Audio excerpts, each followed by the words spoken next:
The compass sat in my palm like an accusation. Sterling silver, engraved with coordinates I didn't recognize, tucked inside a velvet pouch I'd found in Marcus's desk drawer, while searching for the life insurance documents. My husband had been dead for 2 months, and already he was becoming a stranger to me. Before we jump back in, tell us where you're tuning in from, and if this story touches you, make sure you're subscribed, because tomorrow, I've saved something extra special for you. I turned the compass over, feeling its weight. The back was engraved with 3 words in Marcus's precise handwriting. Find your way home. Home. We'd lived in the same brick colonial in Asheville, North Carolina for 23 years. What other home could he have meant? My daughter Vanessa's voice drifted up from downstairs, sharp and impatient as always. Mom, are you still going through his things? We need to talk about the house. The realtor says spring is the best time to list. I closed my fingers around the compass. Vanessa had been pushing to sell since the funeral, citing my age, the size of the property, the burden of maintenance. At 59 I wasn't ancient, but my daughter treated me like I was already 1 foot in the grave. Perhaps that's what happens when your only child spends more time with her financial advisor than with actual humans.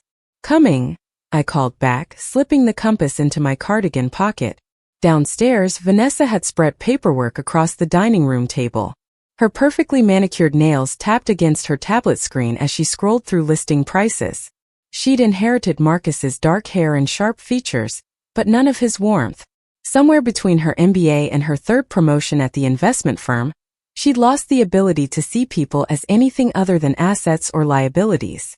I've been running the numbers, she said without looking up. If you sell now, you'll clear enough to buy a nice condo in one of those active senior communities. They have yoga classes, book clubs, all that stuff you like. I'm not ready to sell. I sat across from her, my hand instinctively going to the compass in my pocket. Mom! Vanessa finally looked at me, her expression a practiced blend of patience and condescension. You're rattling around in this huge house alone.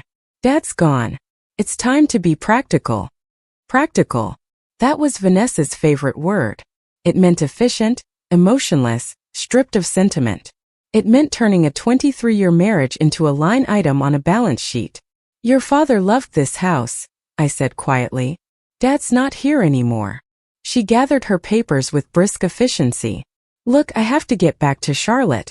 Client dinner tonight. But think about what I said, okay? The market won't stay hot forever. She kissed my cheek, a gesture as automatic as breathing, and was gone before I could respond. The house settled into silence around me, the kind of quiet that had become oppressive since Marcus died. Not peaceful. Suffocating. I pulled out the compass again, studying those mysterious coordinates. Marcus had been a surveyor, had spent his career mapping land and boundaries. He understood coordinates the way most people understood their own address. These numbers meant something specific, some exact point on Earth he'd marked as significant enough to engrave on silver. In his office, I booted up his old desktop computer. Marcus had been meticulous about his digital files, organizing everything into clearly labeled folders. Work projects, tax documents, photos sorted by year. But tucked in a folder labeled miscellaneous, that I almost overlooked, I found a single document. A deed. My hands trembled as I opened it. Property in the Blue Ridge Mountains, purchased 8 years ago. 3 acres of forest land with a small structure listed as a hunting cabin. The address meant nothing to me. Marcus had never mentioned owning property anywhere else. Never suggested weekend trips to a mountain cabin. Never gave any indication he had a second property at all. I entered the coordinates from the compass into a mapping program. They corresponded exactly to the property on the deed. Wherever this cabin was, Marcus had wanted me to find it. Or had he? The coordinates were hidden. The deed was buried in a forgotten folder. Maybe these were secrets he'd intended to keep. But then why engrave "Find Your Way Home" on the compass? I sat back in his chair, surrounded by the remnants of his life. His books on surveying and topography. His collection of vintage maps. The photo on his desk of us on our 20th anniversary, standing at the edge of the Grand Canyon, his arm around my waist, both of us squinting into the sun and grinning like we'd discovered something precious. When had that changed? When had the man who used to leave me notes in my lunch bag, and surprise me with weekend getaways become someone who kept secrets? Or had he always been keeping them, and I'd been too trusting to notice? The next morning, I told Vanessa I was visiting my sister in Greenville for a few days. The lie came easier than I expected. My daughter accepted it without question, probably relieved to have me out of the house so she could stage it for potential buyers in her mind. The drive into the mountains took 2 hours, the road growing narrower and more winding as I climbed in elevation. The GPS led me off the main highway onto a gravel road, then onto something barely more than a dirt track. Trees closed in on both sides, their branches forming a canopy that blocked out the morning sun. I almost missed the turnoff, a weathered wooden post marked with faded numbers, half hidden by overgrown brush. The driveway, if it could be called that, was 2 parallel ruts in the earth, grass growing thick between them. My sedan bumped and scraped over rocks and roots. This was not a place designed for easy access. The cabin appeared suddenly, nestled in a small clearing. It was larger than I'd imagined from the deed's description, a solid structure of dark wood with a stone chimney and a covered porch. Not ramshackle or abandoned, but well maintained. Someone had been taking care of this place. Marcus had been taking care of this place. I sat in the car for a long moment, engine idling, staring at this building my husband had hidden from me. The compass felt heavy in my pocket. Part of me wanted to turn around, drive back down the mountain, pretend I'd never found any of this. Ignorance had a certain appeal, but curiosity and hurt pushed me forward. The porch steps creaked under my weight. The front door was locked, but when I tried the compass as a key in the deadbolt, nothing happened. Of course not. That would have been too simple. I checked under the mat, felt along the top of the door frame, examined the nearby rocks for a hidden key. Nothing. A window on the side of the cabin was slightly ajar. I hesitated only a moment before pushing it open wider and hoisting myself through, landing awkwardly on a braided rug inside. Breaking and entering my own husband's secret property. The absurdity wasn't lost on me. The interior took my breath away. This wasn't a rustic hunting cabin. It was a home. A small but complete home, furnished with care and intention. A stone fireplace dominated one wall, flanked by built-in bookshelves. A kitchen area with a vintage stove and farmhouse sink. A loft visible above, accessible by a wooden ladder. Everywhere I looked I saw Marcus's touch. His favorite navy blue blanket draped over the leather sofa. His preferred brand of coffee on the counter. Books I recognized from our home library, though these were different copies. On a small desk by the window sat a wooden box. Inside I found letters. Dozens of them, each in an envelope marked with a date and my name. Catherine. My hand shook as I picked up the first one, dated 2 years ago. My dearest Catherine, the letter began in Marcus's familiar sloping handwriting. If you're reading this, then I'm gone and you found what I've been keeping from you. I don't know how to explain this place without hurting you, but I'll try. I sank onto the sofa, the letter trembling in my hands. This cabin has been my refuge for 8 years. Not from you, never from you, but from a truth I couldn't face at home. 2 years after I bought this land, I was diagnosed with early onset Alzheimer's. I was 51 years old, and doctors were telling me I'd lose myself piece by piece over the next decade. The words blurred as tears filled my eyes. Alzheimer's. Marcus had Alzheimer's and I'd known nothing about it. I couldn't tell you, the letter continued. Couldn't watch your face change from seeing your husband to seeing your patient. Couldn't bear to have you witness my decline day by day. So I made a plan. I would come here on weekends, document myself while I still could, leave you pieces of the man I was before the disease took that man away. The cabin became my project. I built the loft myself, refinished the floors, installed the kitchen. Physical work that kept my hands busy and my mind focused. And I wrote. God, Catherine, I wrote so much. Letters to you for every important date I might miss. Our anniversary.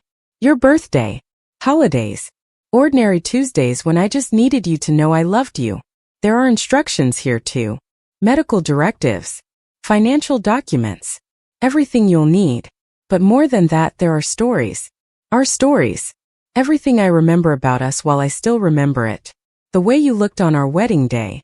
The time we got lost in Boston and ended up eating pizza at midnight in the North End.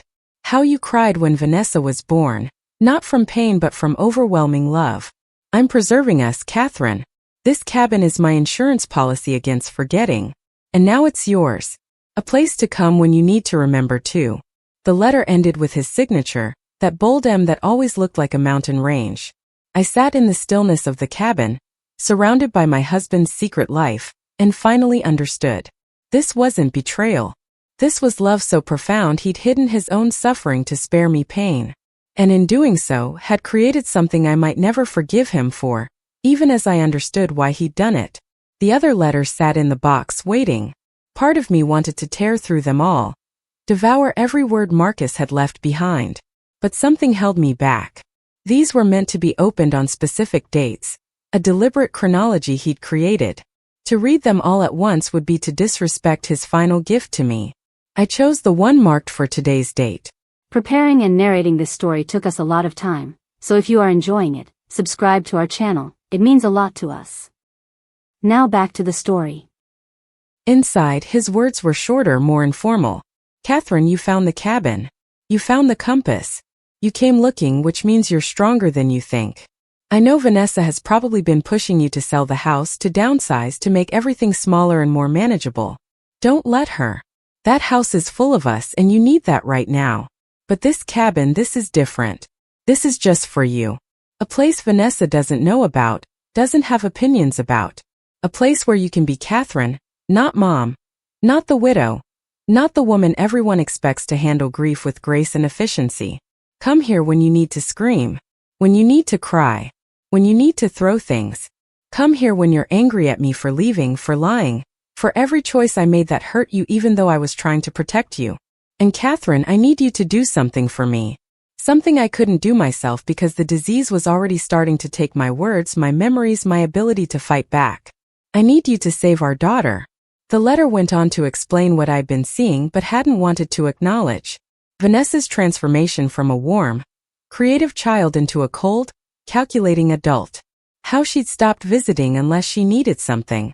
How she'd begun treating us like obligations rather than family. How Marcus had watched her lose her way and felt powerless to guide her back. She needs to remember what matters, he wrote. Money, success, efficiency. None of that will save her when she's alone and wondering why she feels so empty. She needs to learn what I learned too late. That time spent with people you love isn't wasted time. It's the only time that counts. There's something else in this cabin. Something I left for Vanessa specifically. But she can't have it until she's ready.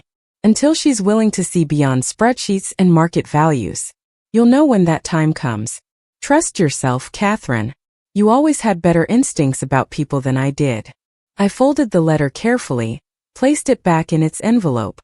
Marcus's words had given me no peace, only more questions. What had he left for Vanessa?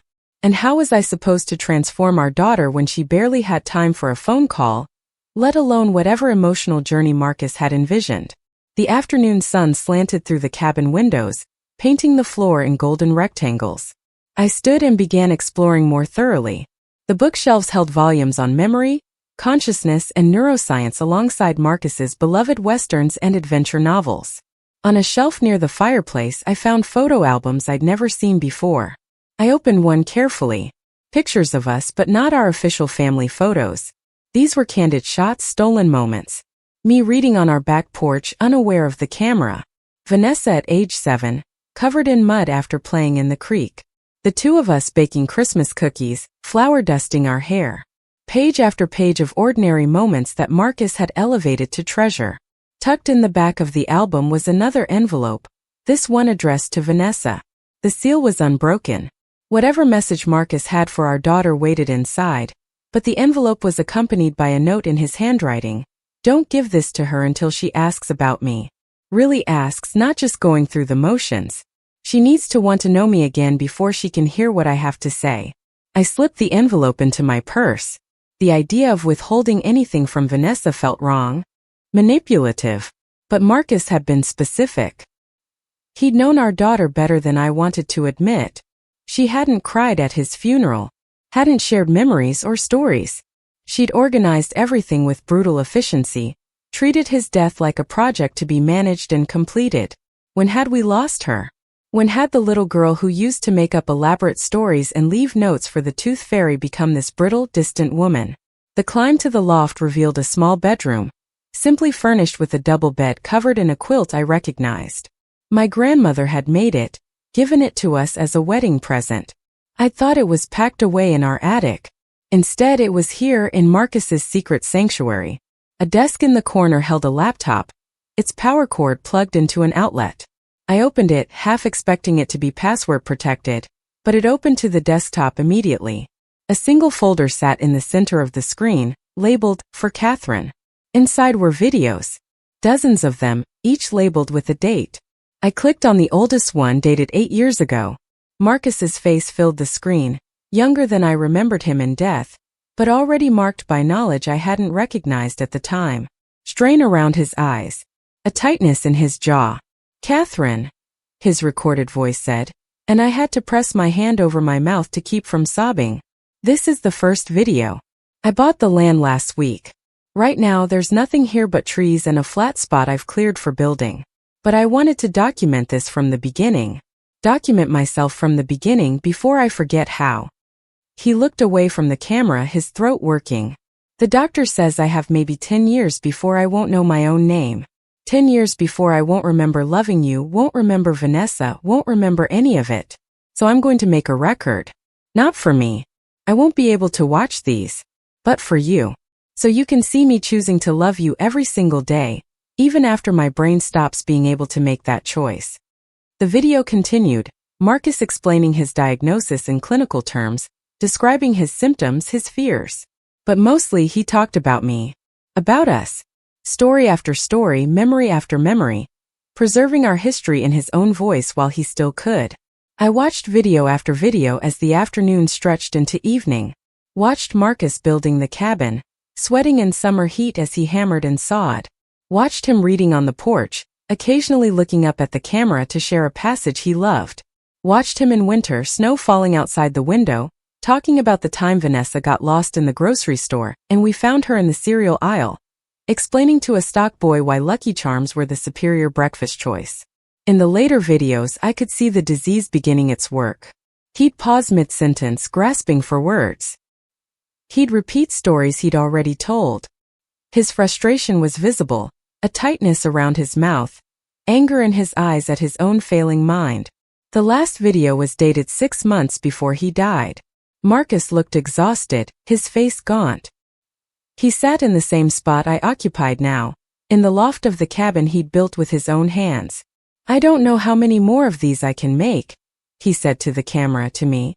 "Yesterday, I couldn't remember what town we lived in. I knew I had a home with you, but I couldn't picture the house. Couldn't remember the address. It came back eventually, but it took hours and that terrified me." He rubbed his face with both hands. "Catherine, if you're watching this, then you've found everything. The letters, the videos, the documents. And you're probably angry with me for keeping this secret. You have every right to be. But please understand, I loved you too much to let you watch me disappear slowly. It would have killed something in you and I couldn't live with that. Even though, ironically, I won't be living at all when you find out." A wry smile crossed his face at his own dark humor. "There's one more thing I need you to do. Vanessa has to see this place. Not right away. She's not ready. But eventually you need to bring her here. Make her understand that life isn't about accumulation or achievement. It's about the moments we share, the memories we build, the love we give even when it's hard." He leaned closer to the camera, his eyes intense. "Save our daughter, Catherine. She's lost and she doesn't even know it. The woman she's becoming, that's not who she's meant to be. I failed to reach her. Don't make the same mistake." The video ended. The laptop screen went dark, reflecting my own tear-stained face back at me. Outside, full darkness had fallen. I hadn't brought supplies, hadn't planned to stay. But the idea of leaving this cabin, of returning to the empty house in Asheville, felt impossible. Marcus's presence saturated this place. His voice still echoed in my ears. His face from the videos more vivid than my memories. I found candles in the kitchen cabinet, matches in a drawer. Built a fire in the stone fireplace using wood Marcus had stacked beside it. The cabin warmed quickly, becoming cozy. I wrapped myself in my grandmother's quilt and sat by the fire, the compass in my lap. "Find your way home," the engraving said. I thought this cabin was the destination, the answer to the riddle. But maybe it was just the beginning. Maybe home wasn't a place at all, but a state of understanding. A reconciliation with truth. My phone buzzed. A text from Vanessa.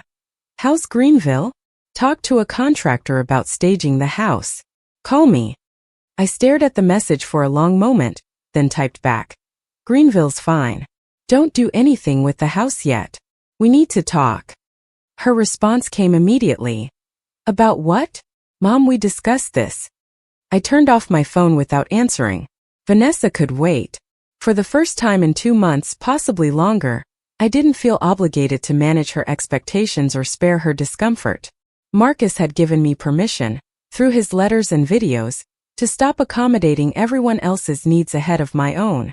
The fire crackled and popped, sending shadows dancing across the cabin walls.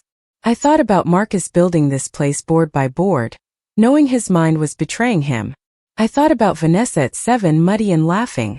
At 17, heading off to college with determination blazing in her eyes. At 25, landing her first big job and calling us at midnight, too excited to wait until morning. Somewhere between 25 and 37, my daughter had stopped calling at midnight. Had stopped sharing her excitement or her fears. Had stopped seeing me as anything but an item on her to-do list. Tomorrow, I would begin the work Marcus had left for me. Tomorrow, I would figure out how to reach a daughter who'd forgotten how to be reached. But tonight, I sat in my husband's sanctuary, surrounded by his love made tangible, and let myself feel the full weight of his loss and his gift. The compass gleamed in the firelight, its needle, pointing north with absolute certainty. If only human navigation were so simple. If only there were a tool that could point us toward the right choice, the correct path, the way home. But there wasn't. There was only this cabin full of memories and instructions. Only Marcus's faith that I could do what he couldn't. Only the hope that it wasn't too late to save Vanessa from the person she'd become. I fell asleep by the fire, the quilt tucked around me, Marcus's voice from the video still playing in my mind. When I woke at dawn, stiff and disoriented, my first thought was that I'd dreamed it all. But no, the cabin was real. The letters and videos were real. The secret my husband had kept to spare me pain was devastatingly, completely real. I made coffee with Marcus's preferred brand, sat on the porch as the sun rose over the mountains. The view was spectacular, layers of ridges fading into blue distance. He would have loved this moment, probably had loved hundreds of mornings just like it, sitting alone with his secrets and his fading memory. My phone powered back on to find a dozen missed calls from Vanessa, and increasingly irritated text messages. I called her back. Mom, what the hell? I've been worried sick. Her voice was sharp with annoyance masquerading as concern. I'm fine. I needed some time alone. Time alone? You turned your phone off. Anything could have happened. But it didn't. Vanessa, we need to talk. In person. Not about the house. About your father. Silence on the other end. Then carefully. What about Dad? Come to Asheville this weekend. Saturday afternoon. There's something I need to show you. Mom, I have plans. There's a networking event that could be really important for. Cancel them. My voice came out harder than I'd intended, but I didn't soften it. Your father left you something. If you want it, you'll be there Saturday at 2. Another pause. I could almost hear her recalculating, weighing the cost of accommodating me against the potential reward of an inheritance. The fact that I could predict her thought process so clearly made my heart ache. Fine, she said finally. Saturday at 2. But Mom, seriously, this better not be some emotional ambush about selling the house. It's not about the house. I looked out at the mountains, at Marcus's carefully chosen refuge. It's about your father. About the man you think you knew. I hung up before she could argue, before she could demand details or try to control the narrative. Marcus was right. Vanessa needed to be shaken out of her comfortable numbness. Whether I was capable of doing the shaking remained to be seen. I spent the rest of the morning exploring the property around the cabin. 3 acres of forest, just as the deed specified. Marcus had cleared walking trails, marked them with small stone cairns. I followed one to a creek, where a flat rock perfect for sitting overlooked a small waterfall. Another trail led to a ridge with a view that stole my breath. He created a world here. A complete self-contained world that existed parallel to our life in Asheville. How many weekends had he driven up here while I thought he was doing survey work or meeting clients? How many lies had he told, small and necessary, to protect this secret? The hurt was there, sharp beneath my ribs. But understanding was there too. Marcus had been drowning, and this cabin was his life raft. I couldn't begrudge him that, even if it meant he'd been drowning alone. Back at the cabin I opened more letters. One for Christmas. One for our anniversary. One simply labeled Bad Day. Each one was Marcus at his best, thoughtful and loving and achingly present. The disease hadn't taken his heart, hadn't diminished his capacity for love. It had only stolen his future, his memories, his ability to be the husband he desperately wanted to be. Among the letters, I found the documents he'd mentioned. Medical directives that specified no extraordinary measures, no feeding tubes, no prolonging of a life that had already ended in every meaningful way. Financial papers showing investments I didn't know existed. Life insurance policies with me as the sole beneficiary. Deeds and titles all organized with characteristic precision. And I found something else. A letter addressed to both Vanessa and me, marked open together. I tucked it away carefully. Saturday would come soon enough. First, I needed to prepare myself for the confrontation I'd been avoiding since Marcus's death. The conversation with my daughter that might destroy what little relationship we had left, but that Marcus believed could save her. As I locked the cabin and headed back down the mountain, I realized the compass had never left my pocket. Its weight had become familiar, comforting. A reminder that even when we're lost, there's always a way to orient ourselves.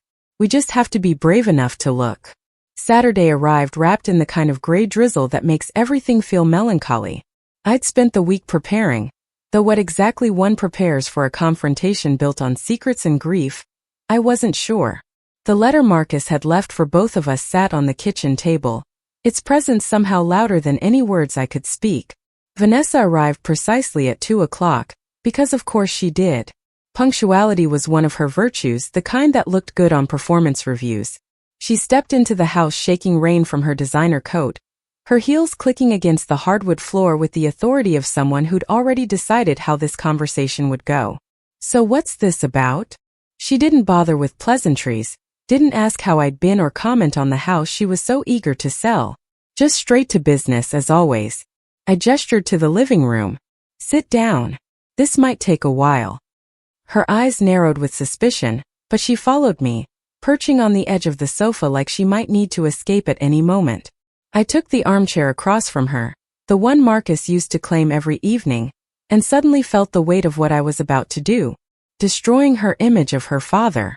Forcing her to confront truths she'd worked hard to avoid. Your father kept a secret from us, I began, and watched her face shift into that practiced expression of polite attention, the one she probably used in board meetings. A big one. He had Alzheimer's disease. Early onset. He was diagnosed 8 years ago. The practiced expression cracked. What? No. That's impossible. I would have known. We would have seen signs. We did see signs. We just didn't recognize them for what they were. I leaned forward, needing her to understand. The forgotten appointments. The repeated stories. The notes he started leaving himself everywhere. We thought it was stress from work or just getting older. But it was the disease. Vanessa's hands gripped her knees, knuckles whitening. Why wouldn't he tell us? Why wouldn't you tell me? I didn't know. He kept it from both of us. But he left an explanation and proof. Lots of proof. I pulled out my phone. Opened the folder where I'd saved some of Marcus's videos. He documented everything. His diagnosis, his decline, his reasons for hiding it. He wanted us to understand after he was gone. I handed her the phone with the first video queued up. Watched as she pressed play. Watched her face as Marcus's voice filled the room. Her father, younger and vital, explaining in careful detail why he'd chosen silence over honesty, protection over transparency. Tears streamed down her face before the video ended. Not the delicate kind that can be dabbed away with tissue, but the messy, shoulder-shaking kind that comes from somewhere deep and painful. I moved to sit beside her, put my arm around her shoulders, and she leaned into me in a way she hadn't since she was a child. He was sick, she whispered when she could finally speak. All that time he was sick and I didn't notice.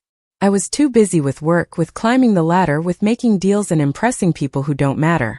I didn't notice my own father was dying. He didn't want you to notice. That was the whole point. I kept my voice gentle but firm. But Vanessa, there's more. He left something for you. A letter. And a place. Somewhere he built specifically so we could understand what mattered to him. She pulled back, wiping her face with her hands. What place? A cabin. In the mountains.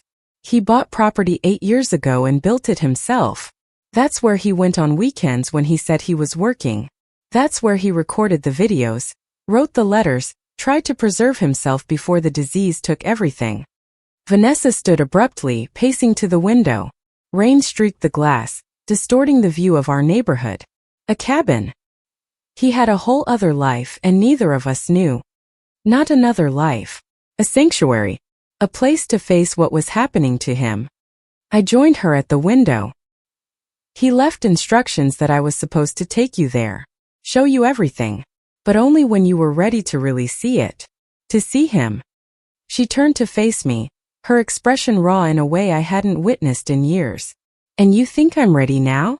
After spending the last 2 months trying to sell his house, liquidate his life, move on as efficiently as possible? The self-awareness in her voice gave me hope. I think you're closer than you were. And I think your father knew you'd need a push. That we both would. I retrieved the letter from the kitchen table, the one addressed to both of us. He wanted us to read this together. Before we go to the cabin. Before you see what he built. Vanessa took the envelope with trembling hands, studied her name written in her father's script. We sat side by side on the sofa, and she carefully broke the seal. My dearest Catherine and Vanessa, the letter began. If you're reading this together, then my plan worked. Catherine found the cabin. Vanessa made time to listen. And both of you are sitting in our living room, probably on that sofa we bought from the antique store in Black Mountain, the one Catherine loved and I pretended to tolerate but secretly loved too. A small laugh escaped Vanessa at that. Marcus had complained about the sofa for months, but I'd caught him napping on it more times than I could count. I don't have much time left to write this letter. My hands are shaking more now and words come slower. But I need you both to understand what I'm about to ask of you. Catherine, you've spent our entire marriage taking care of everyone else. Taking care of me, of Vanessa, of your students when you were still teaching. You have this incredible capacity to see what people need and give it to them before they even ask. But you've forgotten how to ask for what you need. You've forgotten that you matter just as much as everyone you're caring for. The cabin is for you. A place where you don't have to be anyone's mother or anyone's widow. Where you can just be Catherine, the woman I fell in love with because she laughed at terrible jokes and cried at beautiful sunsets and believed the world was fundamentally good even when it proved otherwise. I felt Vanessa glance at me, but I kept my eyes on the letter, not trusting myself to meet her gaze. Vanessa, my brilliant, driven daughter. You inherited my determination and your mother's intelligence, and that combination has taken you far. But somewhere along the way, you started measuring success in things that don't matter. Corner offices and client lists and investment portfolios. None of that will be with you at the end. None of that will hold your hand when you're scared or celebrate with you when you're happy. You've forgotten how to connect with people. How to be vulnerable. How to let yourself need others and let others need you. And that forgetting is going to leave you lonely in ways you won't understand until it's too late. So here's what I'm asking. I'm asking you both to spend time at the cabin. Not a weekend visit. Real time. A month at least. Together. Vanessa made a sound of protest, but I touched her arm, silently asking her to let me finish reading. I know that sounds impossible. Catherine, you hate asking for anything, and this feels like a huge imposition on Vanessa's time.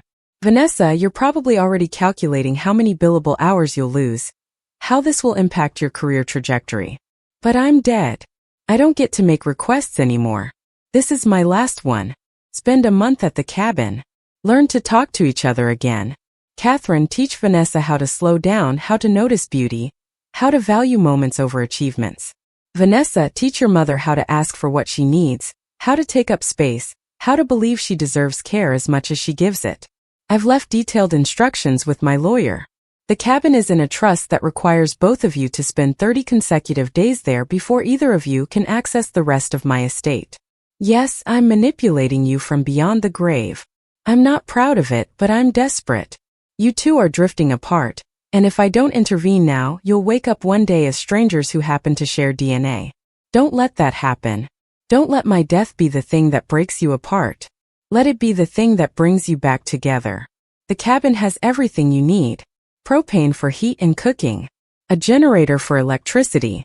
Enough supplies to last a month without leaving. I've made it as comfortable as I could. All you have to do is show up and stay. I love you both. More than I could ever properly express. More than this disease will let me remember. But the love is there, in every board I hammered, every letter I wrote, every video I recorded. The love is the foundation. Build on it. Forever yours, Marcus. Silence filled the room when Vanessa finished reading. She folded the letter carefully, placed it on the coffee table between us. A month, she said finally. He wants us to spend a month in a cabin in the woods. Away from our lives, our responsibilities, everything. That was his condition. His final request. I watched her processing, could see the war happening behind her eyes. Obligation versus resentment. Love versus anger. I have clients depending on me. Deals in progress. I can't just disappear for 30 days. Can't or won't? The question came out sharper than I intended, but I didn't take it back. She stood again, resumed her pacing. That's not fair. You don't understand the pressure I'm under, the expectations. You're right. I don't understand why you've let your job become more important than everything else. Than relationships. Than family. Than your own well-being. I stood too, refusing to let her pace away from this conversation. When was the last time you did something just because it made you happy? Not because it advanced your career or impressed someone, but just because it brought you joy? Vanessa stopped moving, her back to me. I don't have time for joy. I have goals. And when you achieve those goals, then what? More goals? A higher position? A bigger salary? Where does it end, Vanessa? She turned, and the look on her face was equal parts fury and desperation. It ends when I feel secure. When I know I'll be okay. When I'm successful enough that no one can take it away from me. The vulnerability in that admission struck me like a physical blow. Take what away? What are you so afraid of losing? Everything. Her voice broke. I'm afraid of losing everything.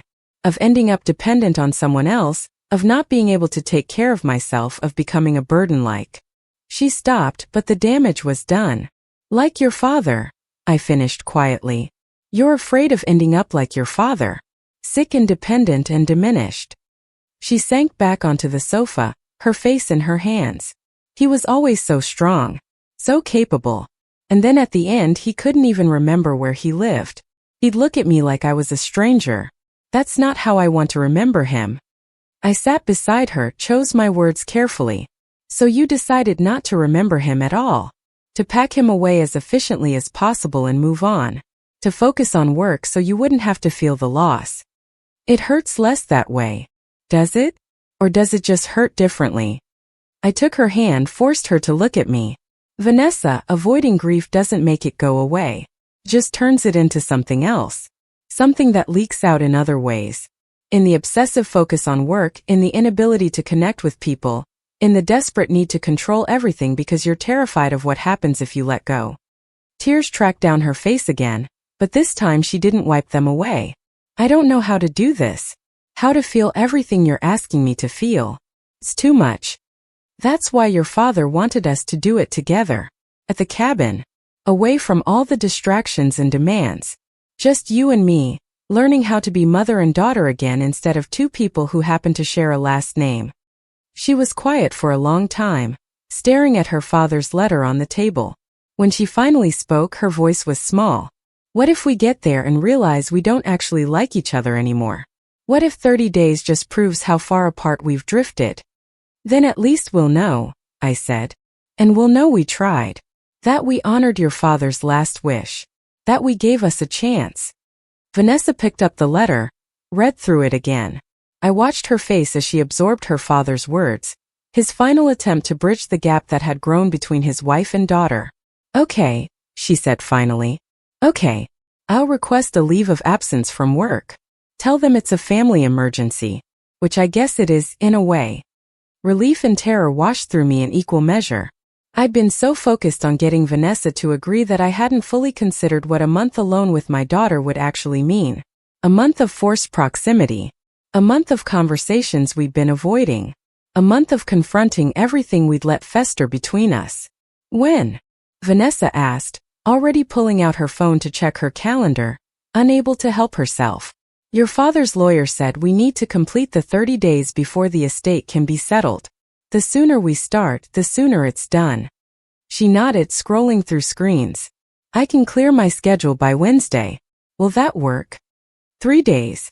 I had 3 days to prepare for a month in the mountains with a daughter who barely knew me anymore. Wednesday is fine. I'll drive up Tuesday, make sure everything's ready. You can meet me there. We made arrangements with the efficiency of strangers coordinating a business transaction. What supplies to bring.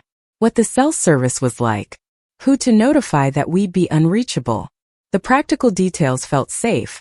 A way to avoid discussing the emotional enormity of what we'd agreed to.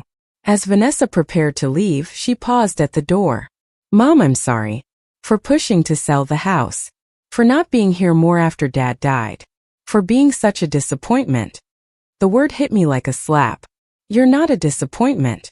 You're lost. There's a difference.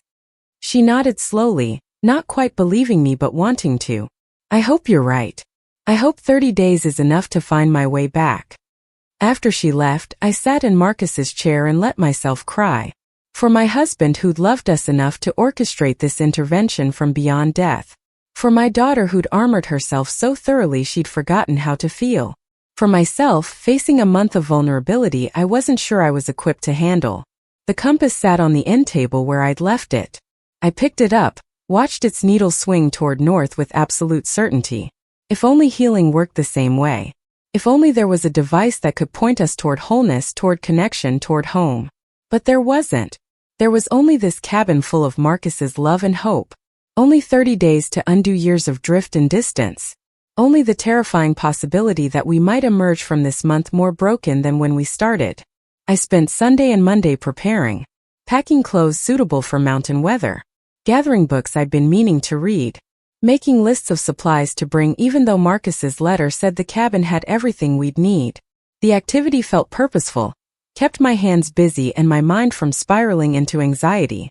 Tuesday morning, I loaded my car and began the now familiar drive into the mountains. The route felt different this time, less like a journey into the unknown and more like going toward something, though I couldn't quite name what. The cabin welcomed me like an old friend. I'd been back twice since my first visit, each time finding new layers to Marcus's preparation. The root cellar stocked with preserves. The shed full of firewood, enough to last through multiple winters. The generator maintained and ready. He'd thought of everything, considered every need, prepared for every contingency. I opened all the windows to air out the space, started the generator to get the refrigerator running, checked the propane levels. Marcus had left detailed instructions for maintaining everything, his engineer's mind breaking down complex systems into simple, manageable tasks. In the loft, I made up both beds with fresh linens I'd brought from home. Vanessa would sleep in the double bed where I discovered Marcus's laptop and videos. I'd take the twin bed on the opposite wall. Close enough to share space, far enough for privacy when we inevitably needed it. The letter for Vanessa, the one Marcus had left specifically for her, sat in the wooden box with the others. I'd resisted the temptation to open it, respecting his wishes that she receive it sealed. But I held it now, feeling its weight, wondering what final words her father had chosen for her. A car engine broke the mountain silence. Vanessa, arriving earlier than expected. I went out to the porch as she parked beside my sedan, watched her emerge from her BMW and stare at the cabin with an expression I couldn't read. So this is it, she said when she reached the porch. Dad's secret world. Come inside. I'll show you everything. She followed me through the door, and I saw the cabin through her eyes. The careful construction, the personal touches, the evidence of countless hours spent here, building and planning and preparing for a future he wouldn't see. He built this himself? Vanessa ran her hand along the mantel, perfectly level and smooth. Most of it. He may have had help with the foundation and roof, but the interior is all his work. She moved through the space slowly, taking in the books, the photos, the comfortable furniture. When she climbed to the loft, I stayed below, giving her privacy to process the sight of her father's sleeping quarters, his workspace, the intimacy of this place he'd created. There are videos, she called down after a while. On this laptop. So many videos. I know. I've watched some of them. Not all. I thought we could watch them together if you wanted. She came back down the ladder, her eyes red but no tears falling. I want to see them. All of them. I need to understand what he was thinking, why he did this. We spent the rest of the day watching Marcus speak to us from the past. Vanessa sat rigid beside me on the sofa, her attention fixed on the screen as her father explained his diagnosis, described his symptoms, shared his fears. The early videos were almost clinical, Marcus treating his decline like a problem to be solved, variables to be calculated and controlled. But the later videos showed cracks in that control. Moments where he forgot what he was saying mid-sentence. Times when he called me by his mother's name.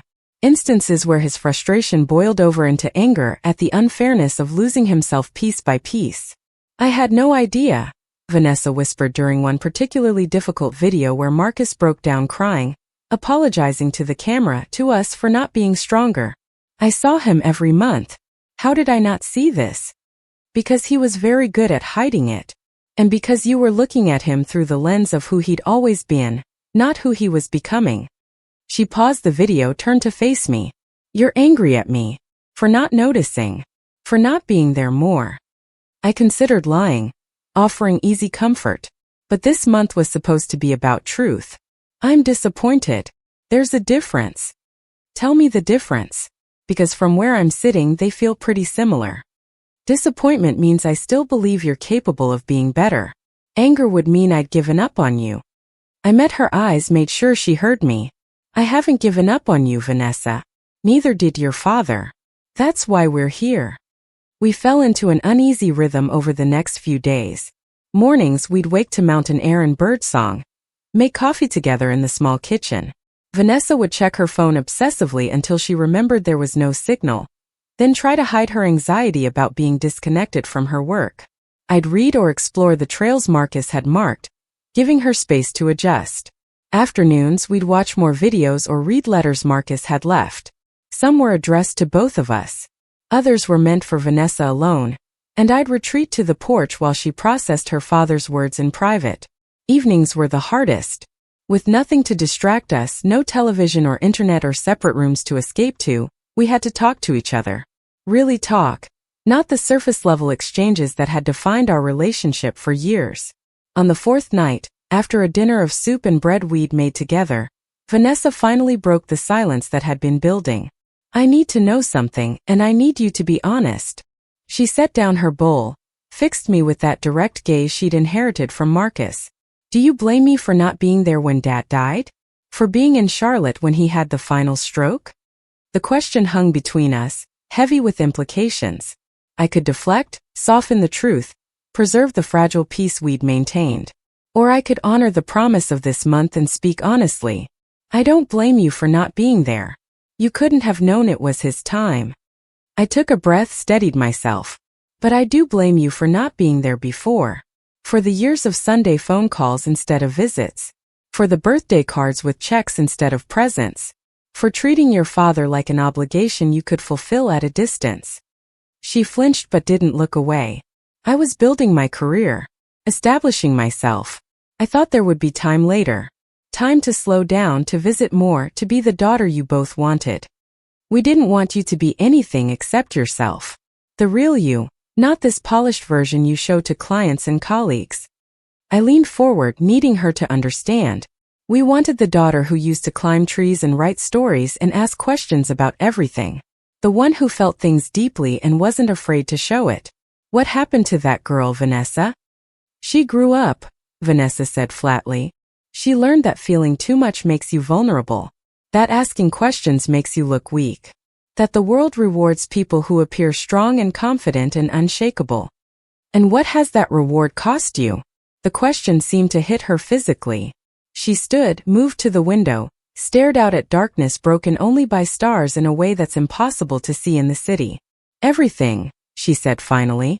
It's cost me everything that actually matters. I have a beautiful condo I'm never in. A closet full of expensive clothes I wear to impress people I don't actually like. A bank account that grows while my life shrinks. I can't remember the last time I had a real conversation with someone. The last time I laughed until I cried.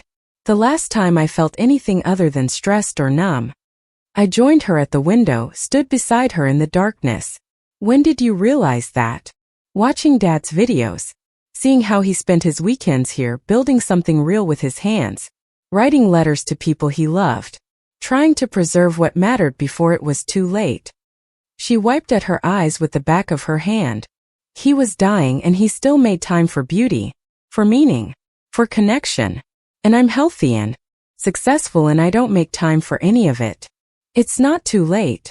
I touched her shoulder gently. That's what this month is for. To remember. To reconnect.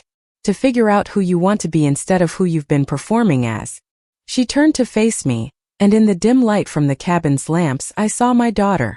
Not the polished professional. Not the distant stranger. The girl who used to curl up beside me on the sofa, who'd read entire books in a day, who'd believed the world was full of possibilities. I don't know how, she admitted.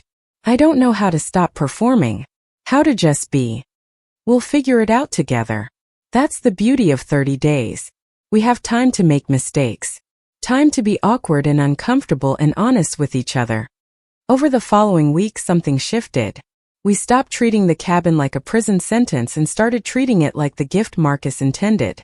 We fell into new rhythms, more genuine than our previous careful politeness. Vanessa discovered she loved chopping wood. She'd spend hours at the woodpile Marcus had established, the physical labor seeming to quiet something restless in her. I'd watch from the porch as she worked, sweat soaking through her shirt despite the mountain chill, her face relaxed in a way it never was in conversation. I introduced her to the trails Marcus had marked, the secret spots he'd found. The creek with its flat-sitting rock. The ridge with its impossible views. The meadow where deer grazed at dawn. We'd walk for hours, sometimes talking, sometimes in comfortable silence. Did Dad come here every weekend? Vanessa asked one afternoon as we sat by the creek, our feet dangling in water so cold it made our toes ache. I think so. At least in the later years, once he'd finished the cabin. Before that, he was probably here building. All those weekends I thought he was working. Thought he was choosing his job over spending time with us. She picked up a smooth stone, turned it over in her palm. He was actually choosing this. Choosing to face his disease alone because he thought it would protect us.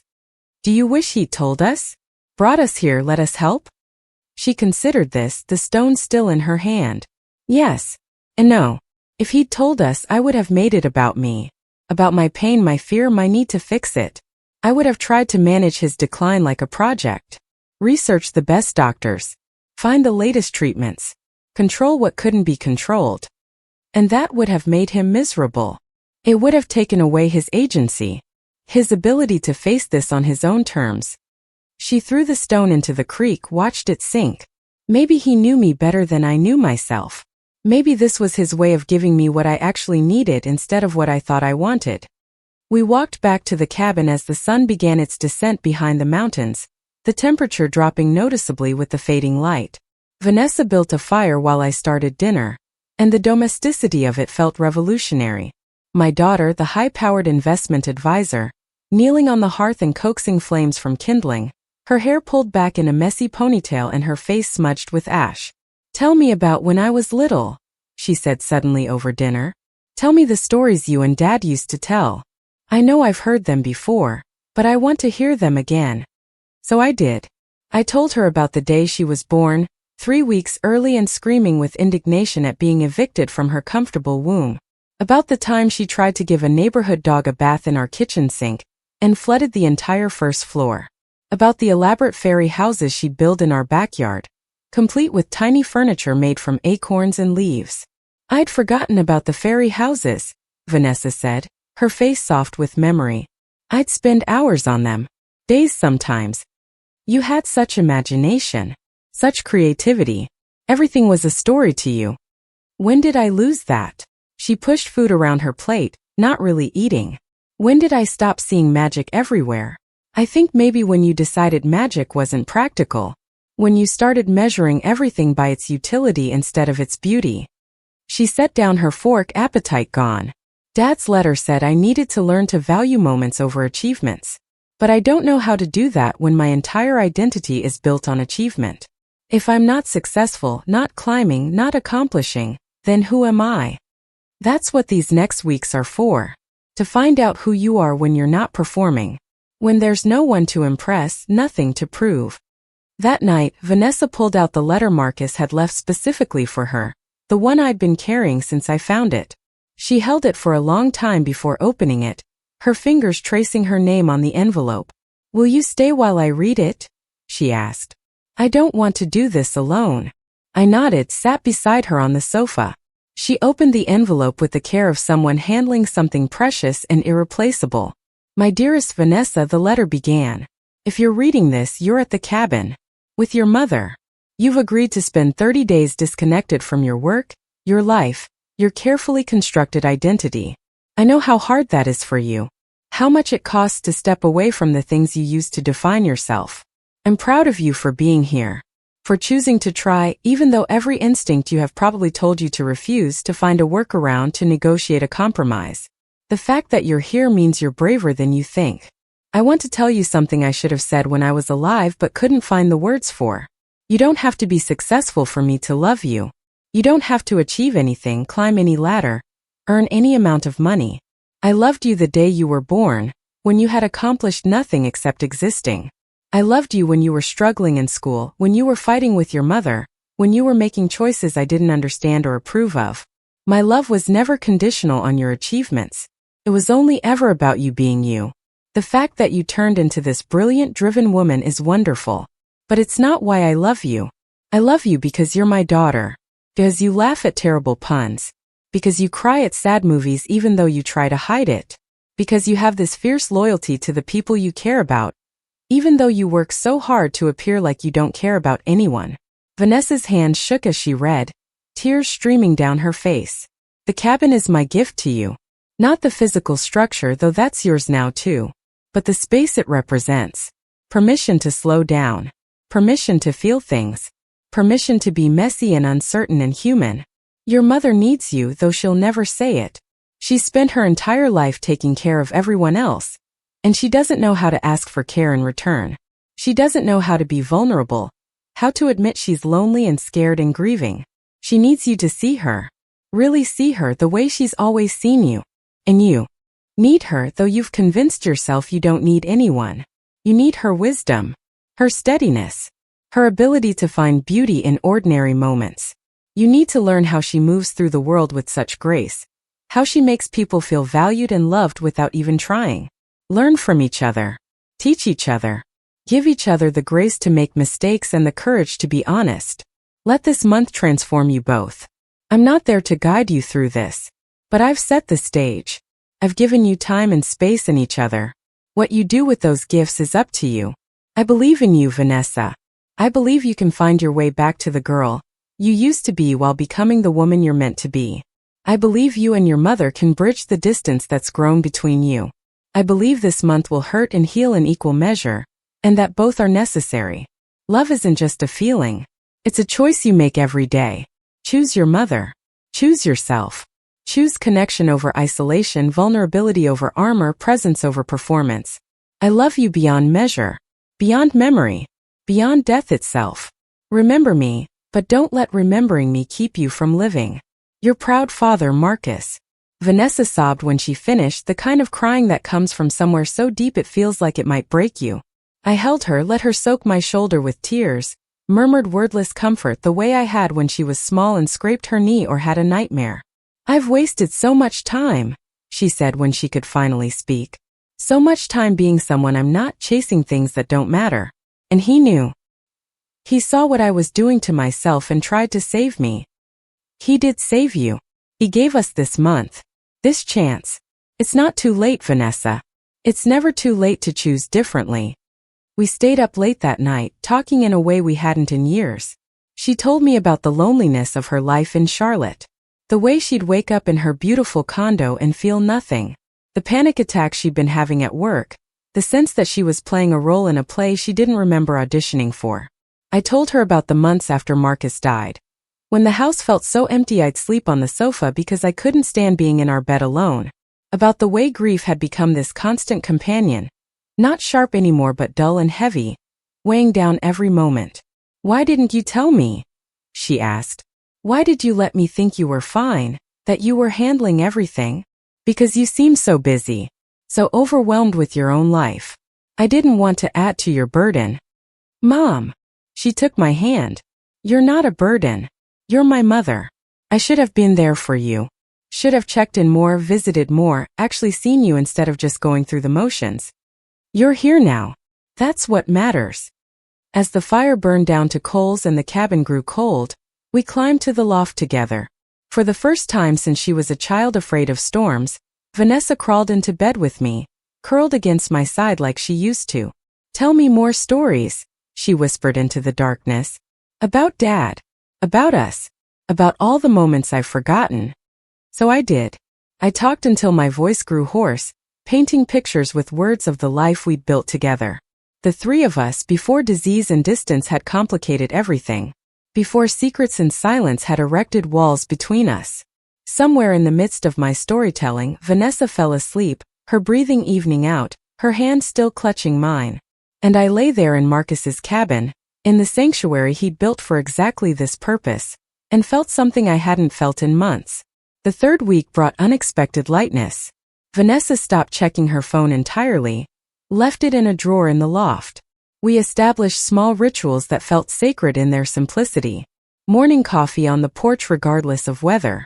Afternoon walks where we'd identify birds and plants using Marcus's field guides. Evening readings from the books he'd collected, taking turns with passages we found meaningful. One afternoon, Vanessa discovered Marcus's tool shed. Inside were partially completed projects, wood pieces shaped but not assembled, plans drawn but not executed. She spent hours sorting through them, finally bringing a set of plans to me. He was building a bench for the ridge overlook.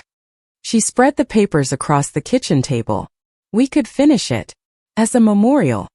We worked on it together over the next days. Vanessa had inherited her father's steady hands and spatial reasoning. I provided encouragement and held pieces while she measured and cut and assembled.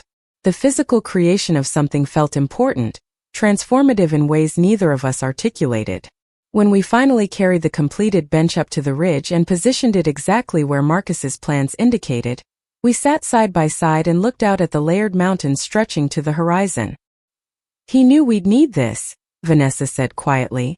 "A place to sit together, to think, to remember. He thought of everything." She turned to me, her face serious. "Mom, what happens when the 30 days are over? Do we just go back to how things were? Pretend this month never happened?"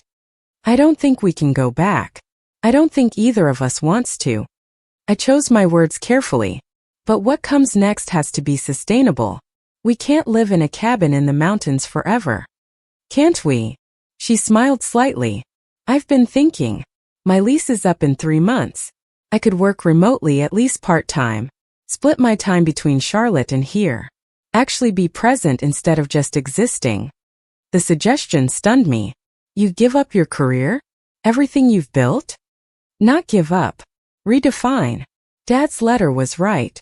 I've been measuring success by the wrong metrics. Maybe it's time to figure out what actually matters and build a life around that instead. We spent our final week preparing to re-enter the world. Vanessa reached out to her firm, negotiating a reduced schedule and remote work arrangement. To her surprise, they agreed readily, apparently concerned about her recent burnout and eager to retain her expertise even on modified terms. I contacted the organization that had been pressing me to return to teaching literature at the community college. After years away, the prospect of sharing books and ideas with students again felt enlivening rather than exhausting.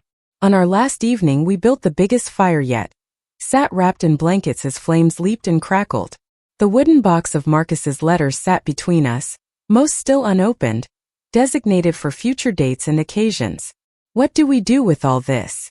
Vanessa gestured to the cabin, to everything it contained. Dad left it to both of us.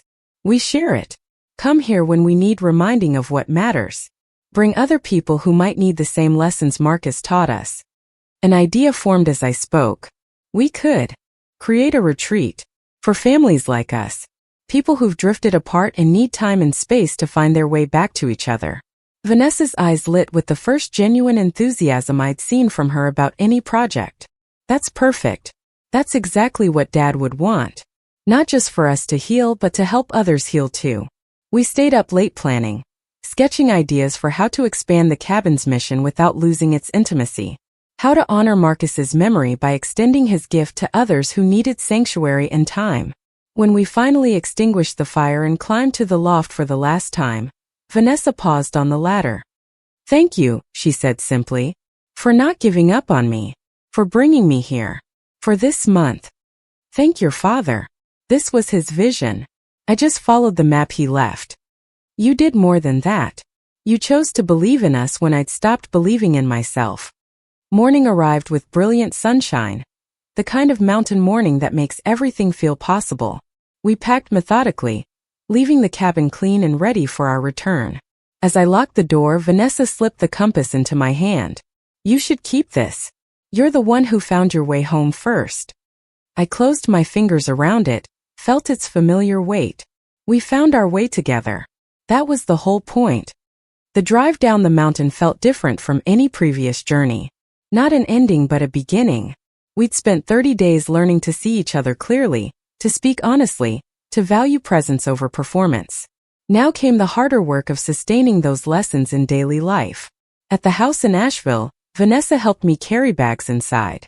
She'd be staying a few days before returning to Charlotte, and the knowledge that she'd be back regularly, that our separation wouldn't stretch into months of phone calls and empty promises, felt revolutionary. I'm going to call Margaret, she announced, referring to her closest friend from college who drifted away during Vanessa's career ascent. Actually call, not text.